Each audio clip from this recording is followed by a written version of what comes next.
ஒவ்வொரு நாளும் ஒரு வேத வசனத்தை தியானித்து வருகிறோம். இன்றைக்கும் சங்கீதம் 78 6வது வசனத்திலிருந்து 8 வரை இது ஒரே கருத்தா இருக்கிறதுனால அந்த 3 வசனத்தையும் வாசிக்க கேட்போம். இனி பிறக்கும் பிள்ளைகளாகிய பின் சந்ததியார் அதை அறிந்து கொண்டு அவர்கள் எழும்பி தங்கள் பிள்ளைகளுக்கு அவைகளை சொல்லும்படிக்கும் தேவன் மேல் அவர்கள் தங்கள் நம்பிக்கையை வைத்து தேவனுடைய செயல்களை மறவாமல் அவர் கற்பனைகளை கை கொள்ளும்படிக்கும் இருதயத்தை செவ்வைப்படுத்தாமலும் தேவனை உறுதியாய் பற்றிக் கொள்ளாமலும் இருந்த முரட்டாட்டமும் கலகமும் உள்ள சந்ததியாகிய தங்கள் பிதாக்களுக்கு அவர்கள் ஒப்பாகாதபடிக்கும் இவைகளை கட்டளையிட்டார். எதற்காக ஆண்டவர் உங்கள் பிள்ளைகளுக்கு இதை கற்றுக் கொடுக்க வேண்டும், பிரமாணங்களை நியாயப்பிரமாணங்களை கற்றுக் கொடுக்க வேண்டும் என்று சொன்னால், இந்த முன் சந்ததியாயிருந்த நம்முடைய பிதாக்கள் இவைகள் கட்டளைகளை அவர்கள் மீறினால, கீழ்ப்படியாதனால ஆண்டவர் என்ன செய்கிறார் என்றால், உங்கள் பிள்ளைகளுக்கும் உங்கள் பிள்ளைகளுடைய பிள்ளைகளுக்கும் இந்த நியாயப்பிரமாணத்தை சொல்லிக் கொடுங்க.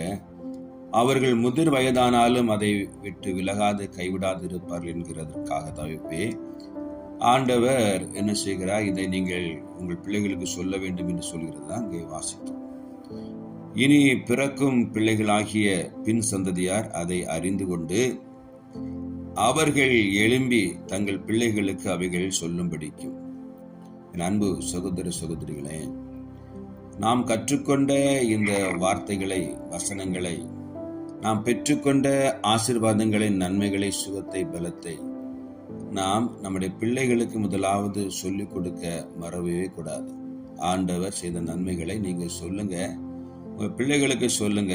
அப்பொழுது அவர்கள் பிள்ளைகளுக்கு சொல்வார்கள், ஆண்டவர் இப்படியெல்லாம் எங்களை தகப்பனாரை நடத்தி வந்தார், என் தாயார் நடத்தி வந்தார், நம்மை நடத்தி வருவார், நம்மை அவரே சார்ந்து கொள்வோம் என்கிறதை தன் பிள்ளைகளுக்கு சொல்வார்கள். தேவன் மேலே அவர்கள் தங்கள் நம்பிக்கையை வைத்து தேவனுடைய செயல்களை மறவாமல், பாருங்க, தேவன் மேலே நம்பிக்கை வைக்கணும். நம்ம பிள்ளைகள் நம்பிக்கை வைக்கணும், விசுவாசத்தை அங்கே காணிக்கணும். எது கேட்டாலும் சில சொல்லுவாங்க, என் பிள்ளை எதை கேட்டாலும் நான் சொல்லுவேன், நீ ஆண்டவர்கிட்ட கேளு, அவர் உனக்கு தருவார், நீ ஜெபம் பண்ணு என்று சில பெற்றோர்கள் தன் பிள்ளைகளுக்கு சொல்லிக் கொடுக்கிறதை கவனித்திருக்கிறேன். சில ஊழியக்காரங்கள் தன் மகனுக்கு அல்லது மகளை சொல்லிக் கொடுத்துறதை நான் கவனித்திருக்கிறேன், நான் அதை கேட்டிருக்கிறேன். அப்படி என்றால் தேவன் மேலே அவர்கள் தங்கள் நம்பிக்கையை வைத்து தேவனுடைய செயல்களை மறவாமல் அவர் கற்பனைகளை கை கொள்ளும்படிக்கும் அவர்களுக்கு என்ன செய்யணும், கருத்தாக அவர்களுக்கு போதிக்க வேண்டியது இந்த தலைமுறையில் இருக்கிற உங்களுக்கும் எனக்கும் பிரதானமான கடமையாக இருக்கிறது என்பதை இந்த காலை வேளையில நாம் அறிந்து கொள்ள வேண்டும், புரிந்து கொள்ள வேண்டும், செயல்பட ஆரம்பித்து விட வேண்டும். எதற்காக என்று சொல்லிதான் இந்த 8வது வசனம் சொல்லுகிறது, இருதயத்தை செவ்வைப்படுத்தினாலும் தேவனை உறுதியாய் பற்றி கொள்ளாமல். பாருங்க, இருதயத்தை செவ்வைப்படுத்தாமலும் தேவனை உறுதியாய் பற்றி கொள்ளாமலும் இருந்த முரட்டாட்டமும் கலகமுள்ள சந்ததியாகிய தங்கள் பிதாக்களுக்கு அவர்கள் ஒப்பாகாதபடிக்கு இவைகளை கட்டளையிட்டார். அவங்க இருதயத்தை செவ்வைப்படுத்தல, ஆனா வார்த்தைகளை கேட்டாங்க, உறுதியாய் பற்றி கொள்ளல, முரட்டாட்டம் கலகமாயிருந்த அந்த பிதாக்களுடைய சந்ததிகள் ஒப்பாய்விடக் கூடாது என்பதற்காக இவைகளை கட்டளையிட்டார் என்று சொல்லி இங்கே பார்க்கிறோம். என் அன்பானவர்களே, எனவே இதை நம்ம கவனித்துக் கொள்ள வேண்டும். நம்முடைய பிள்ளைகள் இப்படிப்பட்ட பிரமாணங்கள்ல, வேத வாக்கியங்கள்ல உறுதியாய் நின்று தேவனை பற்றி விசுவாசத்துல இன்னும் வளரணும், இன்னும் அவர்கள் கடைசி வரை விட்டுவிடக்கூடாது என்பதில் மிகுந்த கவனமாக இருக்க வேண்டியது அவசியம். உபாகமம் 4வது அதிகாரம் 10வது வசனத்தை வாசிக்கும் பொழுது, உன் கண்கள் கண்ட காரியங்களை நீ மறவாதபடிக்கும் உன் ஜீவன நாளெல்லாம் அவைகள் உன் இதயத்தை விட்டு விலகாதபடிக்கும் நீ எச்சரிக்கையாயிருந்து உன் ஆத்துமாவே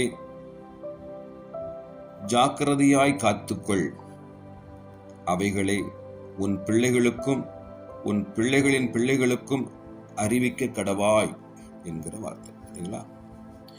எனவே நாம் மறவாமல் அதை ஜாக்கிரதையாய் காத்துக்கொண்டு நம்முடைய பிள்ளைகளுக்கும் பிள்ளையுடைய பிள்ளைகளுக்கும் அதை அறிவிக்க வேண்டியது நம்ம மேல விழுந்த பிரதானமான பெரிய கடமை என்பதை நீங்கள் ஒரு நாளும் மறந்து விடக்கூடாது. எனவே நாம் இந்த நாட்கள்ல அதற்காக நாம் ஜெபிக்கணும்.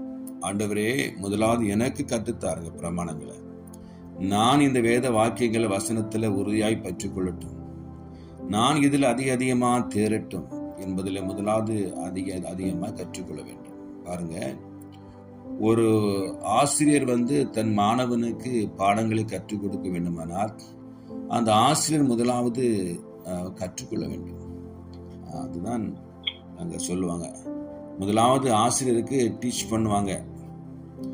ஆசிரியர் அதை முறையாக கற்றுக்கொள்ள வேண்டும். இன்னும் அநேக காரியங்கள் அதற்கு ரிலேட்டடான சில புஸ்தகங்கள்லாம் தேடி பார்த்து கண்டுபிடித்து அதை எவ்வளவு தெளிவாக எவ்வளவுக்கு ஈஸியாக மாணவனுக்கு அதை சொல்லிக் கொடுக்கலாம் என்று சொல்லி ஒவ்வொரு ஆசிரியரும் பிரயாசப்படுவாங்க. பிரயாசப்பட்டு நல்லா தேர்ச்சி பெற்று அவங்க என்ன செய்வாங்க, மிக லகுவாக அந்த ஆசிரியர் தன் மாணவனுக்கு சொல்லிக் கொடுக்கிறதை கவனிக்க முடிகிறது. எல்லா ஆசிரியரும் அப்படி சொல்லிக் கொடுக்கல. சில பிள்ளைகள் சொல்லுவாங்க, இந்த ஆசிரியர் நன்றாக சொல்லிக் கொடுக்கிறார், உடனடியாக அது நமக்கு இருதயத்துல பதிந்து விடுகிறது. அவ்வளவுக்கு தாழ்மையாக, அவ்வளவுக்கு பொறுமையாக, அவ்வளவுக்கு அன்பாக அந்த ஆசிரியர் எனக்கு சொல்லிக் கொடுத்தார் என்று சொல்லி சில பிள்ளைகள் நம்ம சொல்லுறத கவனித்திருக்கிறீங்க, நானும் கவனித்திருக்கிறேன். அப்படி என்றால் நீங்கள் நானும் தன் பிள்ளைகளுக்கு முரட்டாட்டமா படிலன்னு சொல்லக்கூடாது. படி, அதை எடுத்து அப்படி இல்லை. அது கனிவாக, இனிமையாக, எளிதாக புரிந்து கொள்ளும்படி, விரும்பும்படியாக, வேதத்தை விரும்பும்படியாக, அதை கீழ்ப்படியும்படியாக நம்ம பக்குவமாய் போதிக்கப்பட வேண்டுமானால் நாம் பக்குவமாக அதை கற்றுக்கொள்வதற்கு தேவ பாதத்தில் அமர்ந்திருந்து கற்றுக்கொண்டு தன் பிள்ளைகளுக்கு எவ்வளவு பக்குவமாய் சொல்ல முடியுமோ அவ்வளவு பக்குவமாய் நீ சொன்னீங்கன்னா அந்த பிள்ளைகள் ஒரு நாளும் கைவிடவே மாட்டாங்க, ஒரு நாள் விட்டு விலக மாட்டாங்க. என்னுடைய தாயார் வேத வசனங்களை சொல்லித்தரல, ஆனா சில காரியங்களை சொல்லி கொடுத்தாங்க. ஆமேன். கீழ்ப்படிவதற்கான சில ஓமைகளை, இந்த உலகத்தில் சில காரியம் அவங்க அப்பொழுது அவங்க வேதத்தை வாசித்து அவங்க தியானித்து அப்படிப்பட்ட ரட்சிப்புகள் இல்லாதனால அங்க சில முறைமைகளை, நல் ஒழுக்கமான சில வார்த்தைகளை சொல்லி கொடுத்தாங்க. அந்த வார்த்தைகள் இன்று எனக்கு நினைவு இருக்கிறது. அம்மா இப்படி சொல்லி கொடுத்தாங்க, இப்படி இருக்கணும், தாய் சொல்லை கேளாத வவ்வால் தலைகீழா தொங்கும், அப்படின்னா நீ தாய் தகப்பனுக்கு நீ கீழ்ப்படியணும். இப்படிப்பட்ட சில ஊமைகளை, சில காரியங்களை சொன்னது எனக்கு இதயத்துல பதிஞ்சிருக்கிறது. பாருங்க, அவங்க சொன்னது வேதத்தை சொல்லியிருப்பாங்கன்னா இன்னும் அதிகமா பதிஞ்சிருக்கும். வேதனை சொல்லித்தரல, அவங்க ரட்சிக்கப்படவும் இல்லை.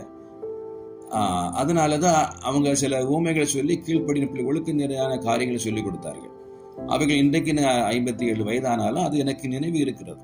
அப்படி என்றால் நிச்சயமாக நம்முடைய பிள்ளைகளுக்கு நாம் சொல்லிக் கொடுக்கிற இந்த வசனம், நம்ம சொல்லிக் கொடுக்கிற இந்த கீழ்ப்படிதலான வசனங்கள் நிச்சயமாய் எத்தனை வயதானாலும் அவர்கள் அதை விட்டு விலகவே மாட்டார்கள் என்பதை இந்த காலை வேளையில இதில் கவனித்துக் கொண்டிருக்கிற நீங்கள் ஒவ்வொருவரும் அறிந்து கொண்டு நாம் செயல்படுவோம். நாம் இன்னைக்கு தீர்மானம் எடுப்போம். நான் முதலாவது இந்த வேத வார்த்தைகளை, வசனங்களை எப்படி லகுவாக பிறருக்கு அல்லது என் பிள்ளைக்கு நான் சொல்லிக் கொடுப்பதற்கு முடியுமோ அந்த அளவுக்கு ஆண்டவரை நான் கற்றுக்கொள்ள விரும்புகிறேன்னு சொல்லி அந்த பாதத்தில் இருந்து கற்றுக்கொண்டு எது எதெல்லாம் என் பிள்ளைக்கு சொல்லிக் கொடுக்கலாம், எது எதெல்லாம் மற்றவருக்கு சொல்லலாம் என்பதை இன்னைக்கு ஆராய்ந்து பார்த்து செயல்படுங்க. ஆண்டவர் உங்களை ஆசீர்வதிப்பார். நான் உங்களுக்காக ஜெபிக்கிறேன். உங்களை அதிகமா நேசிக்கிற அன்பின் பரலோக பிதாவே, இந்த காலை வேளையிலும் ஒவ்வொரு நாளும் ஒரு வார்த்தைகளை தியானித்துக் கொண்டிருக்கிறோம். அநேகர் இதை பார்த்து கேட்டு ஆசீர்வதிக்கப்படுறாங்க.